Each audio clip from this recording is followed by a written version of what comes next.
IPO के बारे में, तो चलिए स्टार्ट कर लेते हैं। कंपनी का नाम है इंडो फार्म इक्विपमेंट लिमिटेड और इस कंपनी ने अपना कारोबार 1994 में स्टार्ट किया था।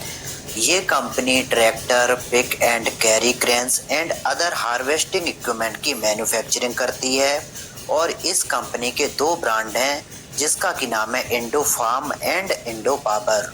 और ये कंपनी अपने प्रोडक्ट को Nepal, Syria, Sudan, Bangladesh and Myanmar में एक्सपोर्ट करती है। और अगर इस कंपनी की प्रोडक्शन कैपेसिटी को देखें तो ये company 12,000 tractor per year manufacture करती है और इसके अलावा ये company 1280 pick and carry crane manufacture करती है। और आईपीओ के डिटेल को देखें तो ये आईपीओ 31 दिसंबर को ओपन होगा और 2 जनवरी को क्लोज हो जाएगा। इसकी फेस वैल्यू है 10 रुपीज़ पर शेयर और इसका लोअर प्राइस बैंड है 204 रुपीज़ पर शेयर और अपर प्राइस बैंड है 215 रुपीज़ पर शेयर। दोस्तों, अगर आप आईपीओ में अप्लाई कर रहे हो तो फिर आपको हमेशा अपर प्राइस बैंड में जाना चाहिए, क्योंकि अगर आईपीओ ओवर सब्सक्राइब होता है तो फिर हमेशा अपर प्राइस बैंड वाले को अलॉटमेंट मिलता है। और अगर इसके लॉट साइज की बात करें तो इसके एक लॉट में 69 शेयर होंगे और अगर इसके इशू की बात करें तो इस आईपीओ का टोटल इशू है 260 करोड़, जिसमें कि 184 करोड़ फ्रेश इशू है और 75 करोड़ ऑफर फॉर सेल है।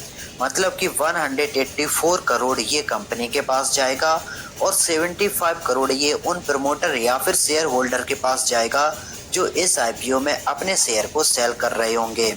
और अगर लिस्टिंग की बात करें तो ये आईपीओ बीएसई और एनएसई दोनों पे लिस्ट होगा। और अगर आईपीओ के टाइमलाइन की बात करें तो ये आईपीओ ट्यूसडे के दिन 31 दिसंबर को ओपन होगा और 2 जनवरी थर्सडे के दिन ये आईपीओ क्लोज हो जाएगा। इसका अलॉटमेंट होगा 3 जनवरी को और अगर आपको ये आईपीओ अलॉट होता है तो फिर 6 जनवरी मंडे के दिन आपके डीमैट अकाउंट में इसके शेयर क्रेडिट हो जाएंगे। और अगर आपको ये आईपीओ अलॉट नहीं होता है तो फिर मंडे के दिन ही आपको रिफंड मिल जाएगा और 7 जनवरी के दिन एक और कंपनी शेयर मार्केट में लिस्ट हो जाएगी। और रिजर्वेशन को देखें तो इसमें केआईबी को 50% ऑफर किया गया है, रिटेल को 35% ऑफर किया गया है और एचएनआई को इसमें 15% ऑफर किया गया है। और अगर रिटेल के लॉट साइज की बात करें तो रिटेल कैटेगरी में अगर आप मिनिमम लॉट के लिए जा रहे हो तो फिर आपकी टोटल इन्वेस्टमेंट रहेगी 14,835 रुपीज़ और अगर आप रिटेल कैटेगरी में मैक्सिमम लॉट के लिए जाते हो तो फिर आपकी टोटल इन्वेस्टमेंट रहेगी 1,92,855 रुपीज़। और अगर फाइनेंशियल की बात करें तो ये इस कंपनी का प्रॉफिट एंड लॉस अकाउंट है और इस कंपनी ने अपने नंबर को मिलियन में पब्लिश किया है। अगर इसके इनकम की बात करें तो 2022 में इसकी टोटल इनकम थी 3,525 मिलियन, जो कि 23 में हो गई 3,718 मिलियन और 24 में हो गई 3,759 मिलियन। अगर हम देखें तो 2022 से तो इसमें काफ़ी अच्छी ग्रोथ दिख रही है, बट लास्ट ईयर से इसके इनकम में हमें खास ग्रोथ देखने को नहीं मिल रही है।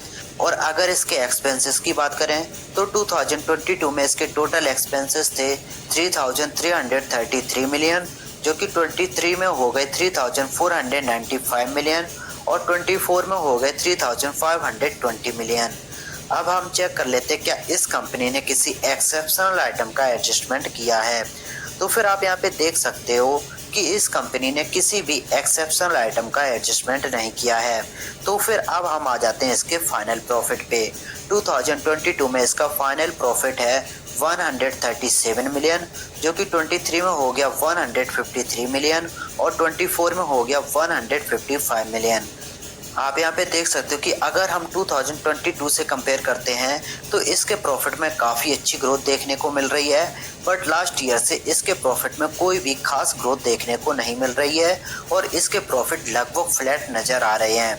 और अगर सेगमेंट वाइज इसका रेवेन्यू देखें तो दोस्तों ये कंपनी सबसे ज़्यादा ट्रैक्टर के सेल से रुपए अर्न करती है। अगर हम इसका रेवेन्यू देखें तो 2024 में इसकी ट्रैक्टर के सेल से रेवेन्यू 52% आया था और वहीं क्रेन के सेल से 47% रेवेन्यू आया है और अदर्स से 0.07% का रेवेन्यू आया है। और अगर हम लोकेशन वाइज देखें तो 2024 में इस कंपनी ने गुजरात, हरियाणा, महाराष्ट्र, पंजाब एंड उत्तर प्रदेश ये सारे टॉप 5 स्टेट हैं जिनसे इस कंपनी ने सबसे ज़्यादा रेवेन्यू अर्न किया है। और अगर इसके ऑब्जेक्टिव की बात करें कि ये कंपनी आईपीओ किस लिए लेके आ रही है, तो फिर इसका पहला ऑब्जेक्टिव है कि ये कंपनी अपना एक्सपेंशन करना चाहती है और ये कंपनी क्रेन मैन्युफैक्चरिंग के लिए एक अलग से डेडिकेटेड यूनिट सेटअप करेगी।